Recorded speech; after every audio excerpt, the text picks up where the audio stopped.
जय श्री राम मित्रों। दोस्तों, अयोध्या वालों ने मोदी जी को हरा दिया। आखिर इन्होंने ये क्यों किया? दोस्तों, इसके पीछे हमको समझना पड़ेगा।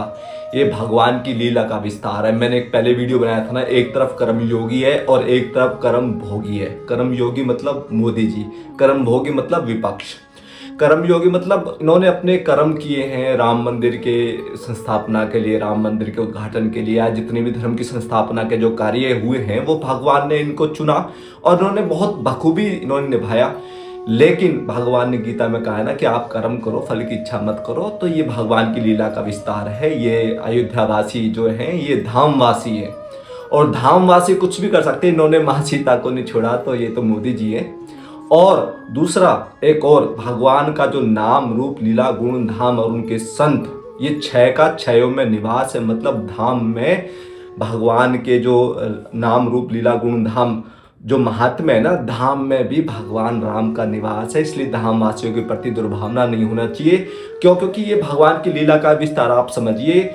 और इसके पीछे कारण और है, इसलिए 500 वर्ष हमें लग गए राम मंदिर को प्राप्त करने के लिए। क्योंकि हमारी जो आत्मशक्ति गिर गई है, हम क्षणिक क्षणिक छोटी छोटी लाभ में या छोटी छोटी इच्छाओं में हम बह जाते हैं, गिर जाते हैं और इसलिए हम बड़े लाभ से हम वंचित हो जाते हैं। तो ये इसमें कोई बुरी बात नहीं है। हाँ, थोड़ी पीड़ा थी वो जो मैंने आपके सामने रखी कि कम से कम अयोध्या वासियों को भगवान राम के निमित्त मोदी जी को जिताना चाहिए था। कोई नहीं, ये भगवान की लीला का विस्तार समझकर हम इसको स्वीकार करते हैं। और बहुत से लोग कहते हैं कि हम अयोध्या जाएंगे और हम इनका पानी भी नहीं पिएंगे। बहुत गंदी गंदी कमेंट्स कर रहे हैं। नहीं, ये भगवान के धामवासी है, पूज्य रहेंगे हमेशा। भगवान ने कुछ तो सोचा होगा जो इनको धाम में वास दिया है। जैसे ब्रजवासी होते हैं, ऐसे ये अयोध्यावासी हैं। ये भगवान की लीला का विस्तार है। भगवान की सहमति में ही सब कार्य होते हैं। भगवान की सहमति में अगर राम मंदिर का उद्घाटन हुआ है तो भगवान की ही कहीं ना कहीं ये इच्छा होगी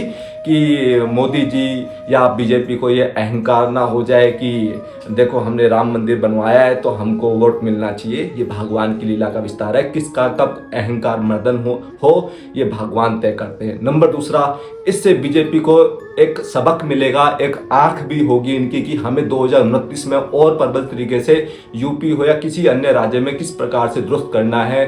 और सबका साथ सबका विकास वाला नारे में अब हमें क्या सोचना होगा। क्योंकि एक तरफ एक धर्म के लोगों ने पुरजोर तरीके से मोदी को रोकने के लिए वोट दिया और हमारे वालों ने सोचा कि ओवर कॉन्फिडेंस में कि 400 पार होगा तो क्या जरूरत है, 400 पार तो हो ही जाएगा, हमें क्या जरूरत है वोट देने की।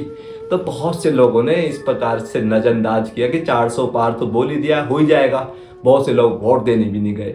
तो ये हमारी कमजोरी है। और कोई नहीं, इससे क्या है कि मोदी क्या बीजेपी को एक सबक मिलेगा कि हमें और दुरुस्त तरीके से पुरजोर तरीके से मेहनत करनी पड़ेगी ताकि 2029 में ये गलती हम ना दोहराएं।